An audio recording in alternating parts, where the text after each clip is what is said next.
Imagine waking up one morning with a vague, unplaceable feeling that something isn't right. No specific pain, no fever, just a dull heaviness, as if your body hadn't really recovered overnight. You glance at your hands and notice that small cut from 10 days ago that still hasn't healed properly. You realize that over the past few months, you've been picking up every cold and bug going around, even in summer. And in the evening, there's this unsettling impression that your memory is less sharp, that words come more slowly than they used to.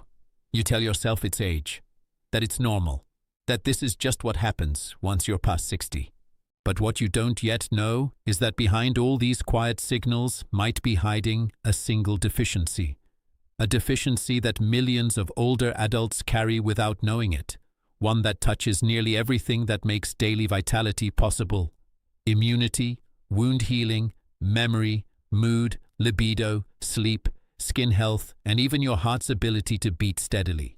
That mineral is zinc. And what I'm going to share with you today about it could change the way you understand your own aging. I'm Dr. Hillman, a physician specializing in preventive medicine and senior health. For over 20 years, I've been accompanying men and women past 60 who want to age better, not just longer.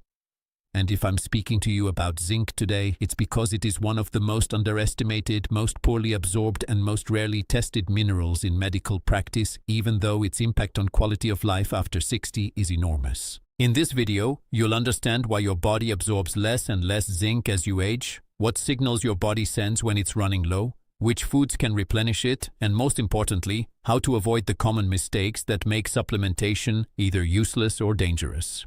Stay with me to the end, because the last 2 points I'll make are the ones most doctors don't take the time to explain in a consultation.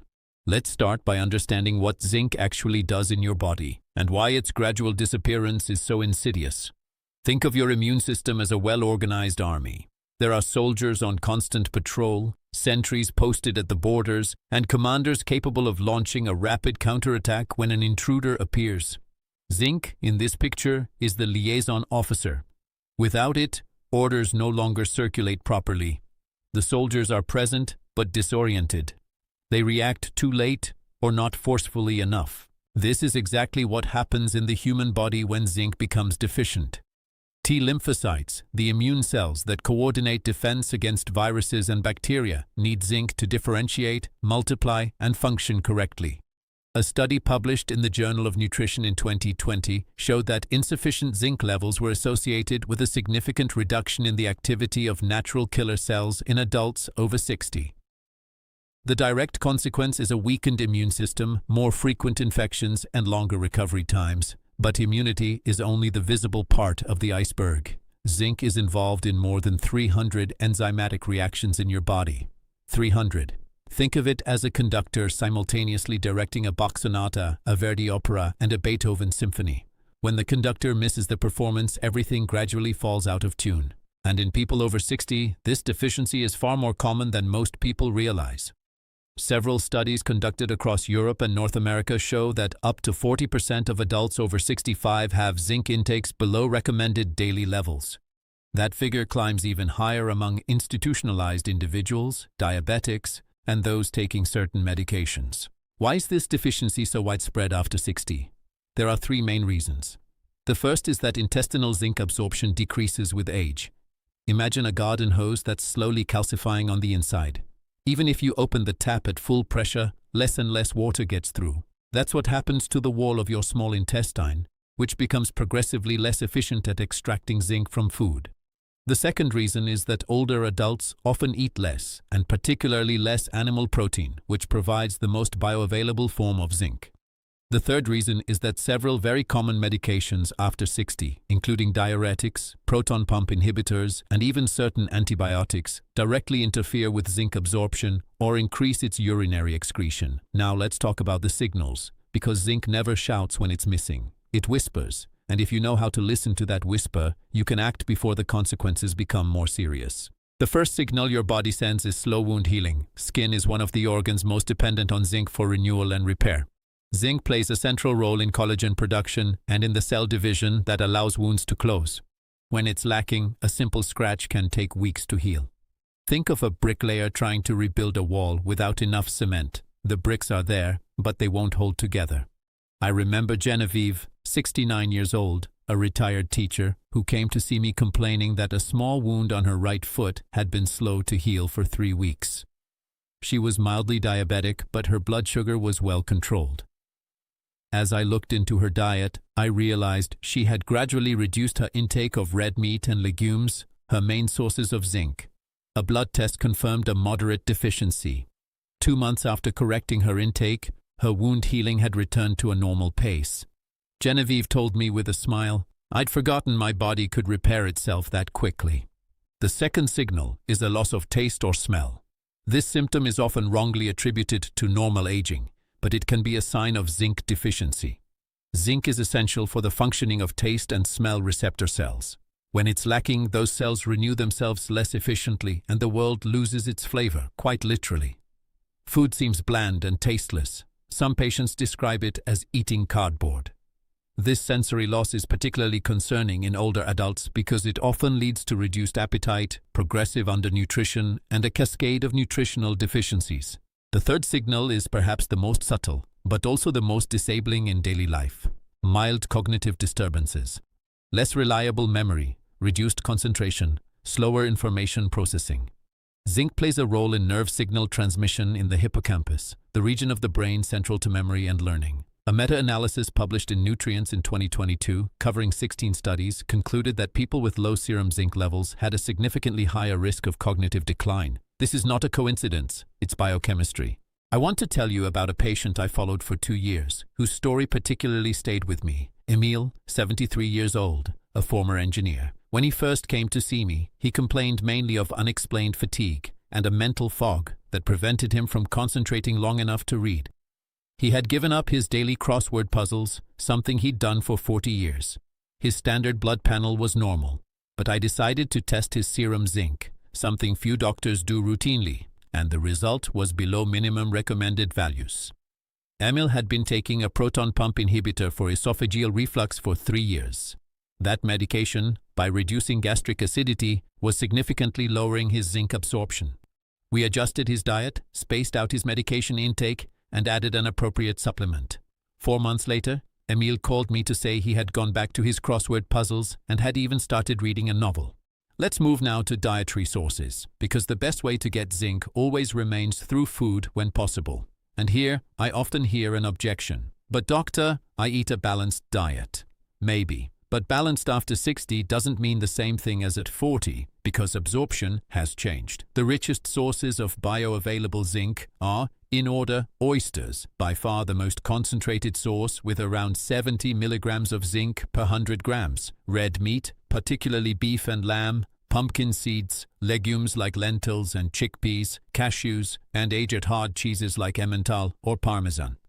I can already hear you thinking, oysters are lovely, but I'm not eating them every week, and that's perfectly fair, which is why diversification is essential. But there's a point that few people know about zinc absorption. Phytates, present in whole grains, legumes, and seeds, have the capacity to bind with zinc and significantly reduce its absorption. It's like having a concert ticket but having it confiscated at the door. The zinc is present in the food, but your body can't access it. To work around this problem, there are simple techniques. Soaking legumes for several hours before cooking reduces their phytate content by 30 to 50%. Consuming zinc-rich plant foods alongside animal protein improves absorption, and avoiding strong tea or coffee at mealtimes matters, as the tannins they contain also inhibit zinc absorption. Now let's talk about supplementation. This is where I need to be particularly precise because zinc is one of the minerals where the balance between sufficiency and excess is crucial. Unlike magnesium, which is relatively well tolerated in moderate excess, too much zinc can be genuinely harmful. Here is what you absolutely must know. The recommended daily intake of zinc for adults is 11 milligrams per day for men and 8 milligrams for women. The tolerable upper limit, meaning the maximum beyond which risks begin to outweigh benefits, is set at 40 milligrams per day. Beyond this limit, particularly when supplements are taken over a long period, several problems can arise. Interference with copper absorption, another essential mineral, which can lead to anemia and neurological damage. A paradoxical suppression of immunity, the exact opposite of the desired effect, and in some people, nausea, gastric pain, and digestive disturbances. Think of zinc like a barometer. It needs to be neither too low nor too high for the weather in your body to stay fair. Too low, and you're in the storm of deficiency. Too high, and you're creating a pressure that damages other mechanisms. There is also an important drug interaction that I must mention and which many people are unaware of. If you take antibiotics, particularly quinolones or tetracyclines, you must space your zinc intake by at least 2 hours before or after your medication. Zinc binds to these antibiotics in the stomach and can significantly reduce their effectiveness, just as it can reduce its own absorption in this context. That simple 2-hour gap can make the difference between a treatment that works and one that doesn't. Similarly, if you take osteoporosis medications like risdronate or alendronate, space them from zinc by at least 2 hours, as they can mutually interfere. And if you take diuretics, ask your doctor to check your zinc levels at least once a year, as these medications significantly increase urinary zinc excretion. There's also a fascinating and still underknown link between zinc and men's health after 60. The prostate is the organ with the highest zinc concentration in the male body. Zinc plays a role in testosterone regulation, in sperm quality and motility, and in protecting prostate cells against oxidative stress. Several studies suggest that chronic zinc deficiency may contribute to increased prostate volume and erectile dysfunction. This doesn't mean zinc is a miracle solution for these problems, but maintaining adequate levels is part of comprehensive male health prevention. I want to address a question I receive regularly. But doctor, if zinc is so important, why doesn't my doctor test it routinely? That's an excellent question, and the answer is both simple and disappointing. Serum zinc testing is not included in standard blood panels, and the symptoms of moderate deficiency, fatigue, frequent infections, cognitive slowness are so nonspecific that they're easily attributed to normal aging. This is why it's important for you to be an active participant in your own health, to ask questions, and to request this test if you recognize yourself in the signals I've described. Here, concretely, is what you can do starting this week. First, review what you've eaten over the past 7 days and identify your zinc sources. Have you had red meat at least twice? Legumes? Nuts? Aged cheese? If the answer is no to most of these, that's a first warning sign. Second, if you take proton pump inhibitors or diuretics, mention to your doctor at your next consultation the possibility of testing your mineral levels: zinc, magnesium, potassium. That's a legitimate and reasonable request. Third, if you're considering a supplement, start with a modest dose, between 7 and 15 milligrams per day depending on your profile, and take it with a meal to avoid gastric irritation. The gluconate or pidolate form of zinc is generally better tolerated by the stomach than sulfate. Fourth, if you're taking antibiotics or other medications, always maintain at least a 2-hour gap between zinc and those treatments. And fifth, don't forget copper. If you take zinc supplements over a prolonged period, it may be wise to pair them with a copper intake of 1 to 2 milligrams per day to prevent an imbalance. Talk to your doctor about this. There is one final point I want to make, and it's often overlooked even in the most serious medical discussions. Zinc plays a role in mood regulation. It acts on the signaling pathways of serotonin and dopamine, the neurotransmitters that influence our sense of well-being, our motivation, and our resilience to stress. Several studies, including one published in the Journal of Affective Disorders in 2013 involving over 5,000 participants, identified an association between low zinc levels and a higher risk of depression.